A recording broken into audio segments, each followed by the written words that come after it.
સ્વાધ્યાયનો દાખલા નંબર 35 છે વિદ્યાર્થી મિત્રો. અહીંયા જોઈએ જો પરમાણુનો વ્યાસ આપ્યો કોના જો કાર્બન પરમાણુનો વ્યાસ આપ્યો છે 0.15 નેનોમીટર હોય તો કાર્બન પરમાણુની સંખ્યા ગોતો. શું કરવાનું છે ભૈયા?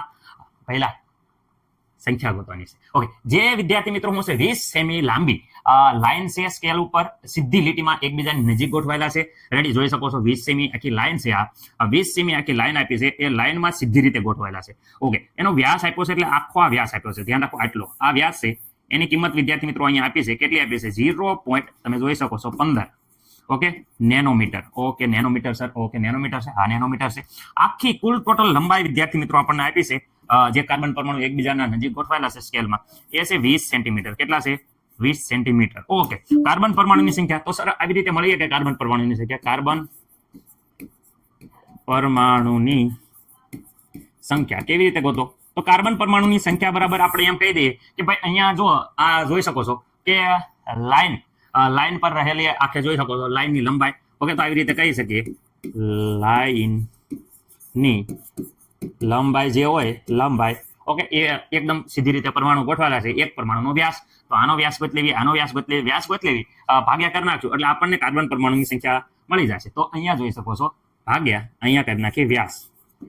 ઓકે, વ્યાસ. ઓકે, લાઈનની લંબાઈ જે આપી છે એ વિદ્યાર્થી મિત્રો ખાસ યાદ રાખજો. અહીંયા હું થોડીક વસ્તુ કહું છું તમને કે અહીંયા કાર્બનનો વ્યાસ આપ્યો છે તો વ્યાસ d આપણને આપ્યા છે. કેટલા આપ્યા છે તમે જોઈ શકો છો 0.15 નેનોમીટર છે. એને મીટરમાં કરવા હાટું 1 નેનોમીટર ગુણ્યા 10⁻⁹ મીટર. ઓકે, આ તમે 10મા ધોરણમાં ભણી ગયા હતા બહુ. ઓકે, અમને યાદ જ છે. ઓકે, કુલ ટોટલ અહીંયા જુઓ છો કે ભાઈ લંબાઈ અહીંયા જોઈ શકો છો લંબાઈ કેટલી છે? 20 સેમી. ઓકે, સેન્ટીમીટરનું વિદ્યાર્થી મિત્રો આપણે મીટરમાં કન્વર્ટ કરવા હોય તો તમને ખબર જ છે સેન્ટીમીટરનું જ્યારે મીટરમાં કરવા હોય 1 સેન્ટીમીટર બરાબર કેટલા મીટર? તો વિદ્યાર્થી મિત્રો 100 વડે ડિવાઈડ કરવા પડે, તમને ખબર છે.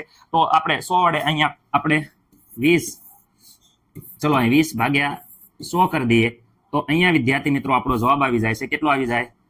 100 વડે ડિવાઈડ કરીએ તો આપણો જવાબ આવે 0.2 મીટર. ઓકે, મને નથી લાગતું કોઈને પ્રોબ્લેમ હોય. સર કોઈને અમને પ્રોબ્લેમ નથી, આવડી જશે. ઓકે, ચલો અહીંયા મૂકો.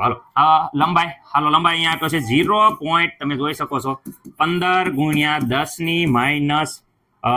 સર અહીંયા તો લંબાઈ મૂકવાની છે, તમે ઊંધી રકમ મૂકો છો. ખાસ ધ્યાન રાખો, પહેલા લંબાઈ લખવાની છે તો 0.2. સર તમે ભૂલ કરો ને અમને કેવમાં. રેડી, 0.2. ઓકે, એટલે વિદ્યાર્થી મિત્રો તમે જોઈ શકો છો કે આપણે અહીંયા વ્યાસ મૂકવાનો છે. વ્યાસ જો નીચે છે તો વ્યાસ આપણો આવ્યો છે 0.15. ઓકે, ગુણ્યા 10⁻⁹. ઓકે, જોઈ શકો છો કે થોડું ઘણું અહીંયા મારે હમણાં રકમ મૂકવામાં મિસ્ટેક થઈ હતી, પણ હવે વાંધો નથી. કેલ્ક્યુલેટરમાં વ્યવસ્થિત આપણે સાદું રૂપ આપીએ તો 0.2 ભાગ્યા 15 કરીએ તો 1 પોઈન્ટ થઈ જાય છે 33 ગુણ્યા 10 વિદ્યાર્થી મિત્રો અહીંયા ઉપર તરફ જવા છે તો ઉપર વિદ્યાર્થી મિત્રો -9 હતી એ પ્લસ થઈ જાય છે એટલે 10⁹ એ પણ વિદ્યાર્થી મિત્રો આવી જશે મીટરમાં. આટલી 9 કેમ? કારણ કે અહીંયા વિદ્યાર્થી મિત્રો મીટર, અહીંયા મીટર ઉડી જશે તો આ રહેશે આપણને કાર્બન પરમાણુની સંખ્યા. આ આપણો જવાબ થઈ જાય છે. રેડી, આટલી આવી જશે. શું આવી જાય છે? સંખ્યા.